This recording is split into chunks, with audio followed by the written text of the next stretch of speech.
ముందుగా అందరికీ సారీ. కొంచెం లేట్ అప్డేట్స్ ఇస్తున్నాను. అలాగే ఆ నగరంలో ఏమైంది సీజన్ కొంచెం చూడండబ్బా! మరీ డల్ అవుతున్నారు. దానికి రీజన్ కూడా నేను లాస్ట్‌లో చెప్తాను. ఎందుకు డే బై డే వీడియోస్ ఇస్తున్నాను. ఓకే. మీరు రెగ్యులర్‌గా పర్ డే 2 అప్డేట్స్ అడుగుతున్నారు కదా! నేను ఎందుకు ఇవ్వలేకపోతున్నానో, ఇవ్వట్లేదో కూడా చెప్తాను క్లియర్‌గా. ముందు స్టోరీ వినండి. తర్వాత చెప్తాను. ఇష్టమైన రాక్షసుడు పార్ట్ 61. సౌండ్ అద్భుతంగా ఉంది కదా! ఇంకొకసారి ఇలాంటి సిల్లీ డైలాగ్స్ వేసావు అనుకో రేప్ చేసేస్తా. చేసినా చేసే రకమే అనుకో నొక్కుంటూ వీపు మీద రాసుకుంటాడు కృష్ణ. నొప్పిగా ఉందా కిట్టయ్యా?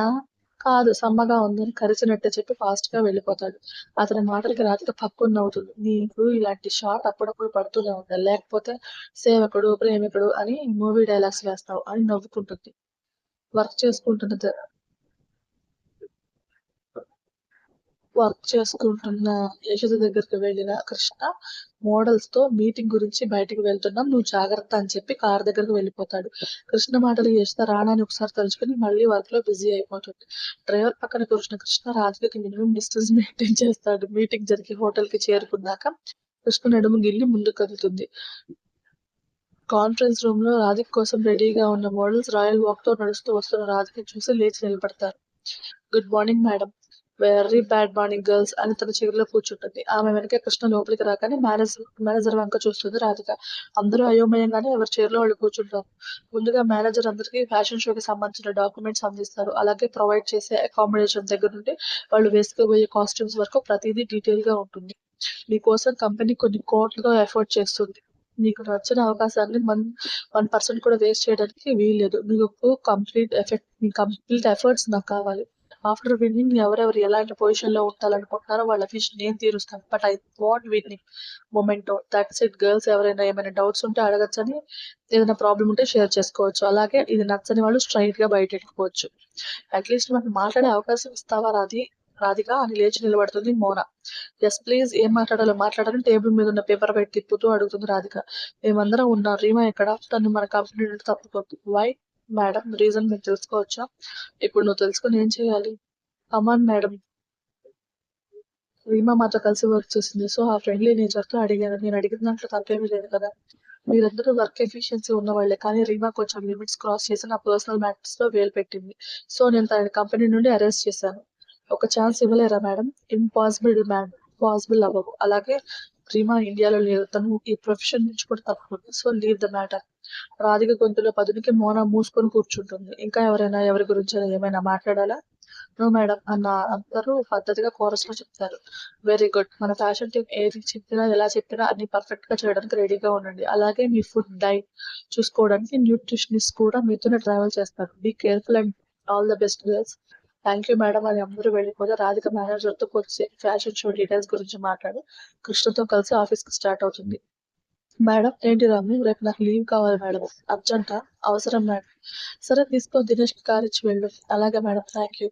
అవేం వదిలే కానీ మీ చెల్లెలు బాగా చదువుకుంటుందా? హా మేడం చాలా బాగా చదువుకుంటుంది. రేపు తనకి పెళ్లి చూపులు మేడం. అందుకే లీవ్ తీసుకుంటున్నాను.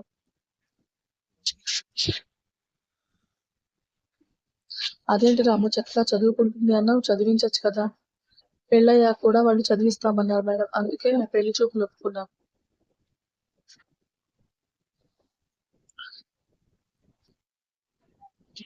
మీ ఫ్యామిలీ మ్యాటర్స్ లో ఇన్వాల్వ్ అవ్వడం నాకు ఇష్టం లేదు. పెళ్లి చేయాల్సినంత అవసరం ఏముంది? తను కూడా స్టడీస్ కంప్లీట్ చేశాక ఉద్యోగం చేస్తుంటే మీకు కూడా ఒక ఫైనాన్షియల్ సపోర్ట్ ఉంటుంది. అప్పుడు తనకి మ్యాచెస్ చూడొచ్చు కదా! అది కాదు మేడం. అమ్మకి ఆరోగ్యం బాగుండేది అంతంత మాత్రం. చెల్లెలు పెళ్లి చేస్తే తన లైఫ్ సెటిల్ అయిపోతుంది. తనకంటూ కుటుంబం ఉంటుంది. అమ్మకు బాలేదని, నాన్న మంచంలో ఉన్నాడని ఇలాంటి సిల్లీ రీజన్స్ తో ఆడపిల్ల చదువుని ఆపేయడం కరెక్ట్ కాదు రాము. అలాంటి పొజిషన్ లో మీ చెల్లి కాకుండా తమ్ముడు ఉంటే ఇలానే ఆలోచిస్తారా? లేదు కదా! మన ఇంట్లో ఆడపిల్లని బరువుగా, భారంగా చూడకూడదు. మీతో బాధ్యతల్ని పంచుకోవడానికి కూడా అవకాశం ఇవ్వండి. అప్పుడే బయట ప్రపంచం ఎలా ఉందో తనకి కూడా తెలుస్తుంది. కాలేజీ లైఫ్ నుండి ఒక్కసారిగా ఇంటి ఇల్లాలు బాధ్యత అప్పచెప్తే తనకేం తెలుస్తుంది? ఒకసారి ఆలోచించి నిర్ణయం తీసుకో అని చెప్పి ఆఫీస్ రాగానే కారు దిగి వెళ్ళిపోతుంది రాధిక. రాధిక మాటలు విన్న కృష్ణ నీలో ఒక ఝాన్సీ లక్ష్మీబాయి ఉందనుకున్నాను. ఆడదానికి ఆడదే శత్రువు అని విన్నాను. కానీ ఆడపిల్లగా ఇంకొక ఆడపిల్ల జీవితం బాగుండాలి అని నిస్వార్థంగా ఆలోచించే గుణం కూడా ఉంది అని హ్యాపీగా ఫీల్ అవుతాడు కృష్ణ. ఆఫీస్‌కి వచ్చిన కృష్ణ, రాధిక ఎవరి పనిలో వాళ్ళు బిజీ అయితే, నెల రోజులు కృష్ణతో ఉండడానికి ఒక ప్లాన్ రెడీ చేసుకుంటుంది రాధిక.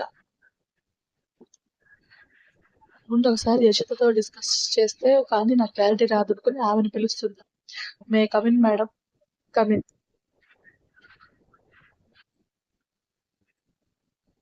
మేడం పిలిచారు.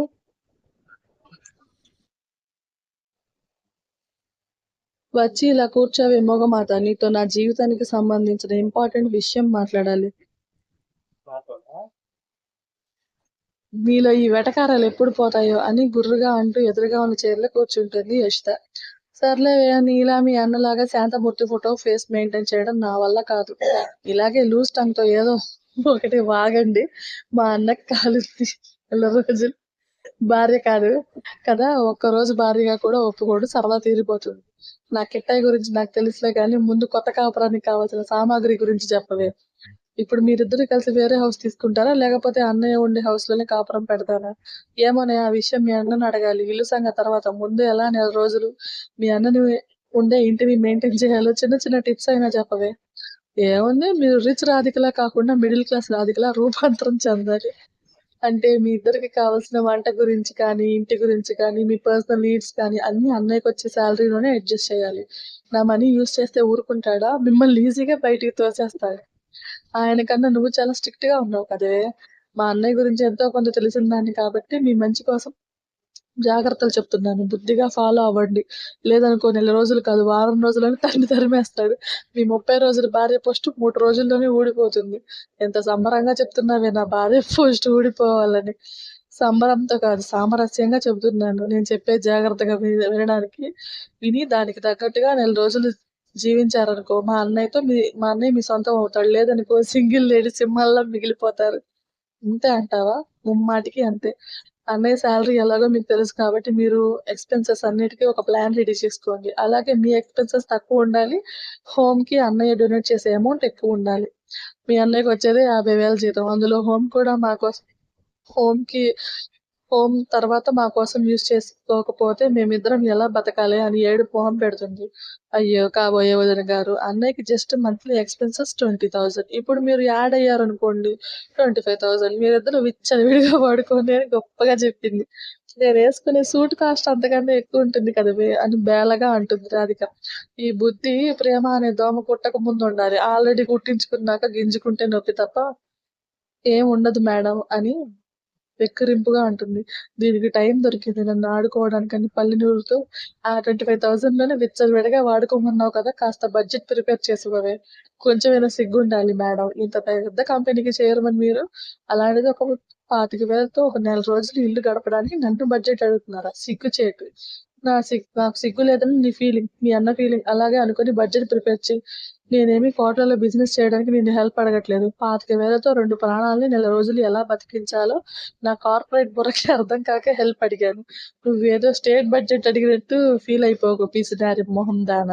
ఈ పిసినారి మొహందే నీకిప్పుడు బడ్జెట్ చేయాలి. నోటి దురద తగ్గించుకోలేదనుకో, మంత్లీ బడ్జెట్ కాదు కదా, 1 మంత్ నేను కూడా మీతోనే ఆడపడుచు, అర్ధమొగుడు అన్న ట్యాగ్‌తో స్టే చేయాల్సొస్తుంది.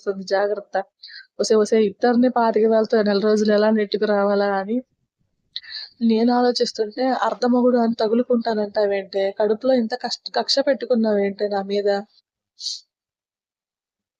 మామూలు పగ కాదు నాది, పాము పగ. బుస్ అన్నట్టు చెయ్యి చూపిస్తుంది యషిత.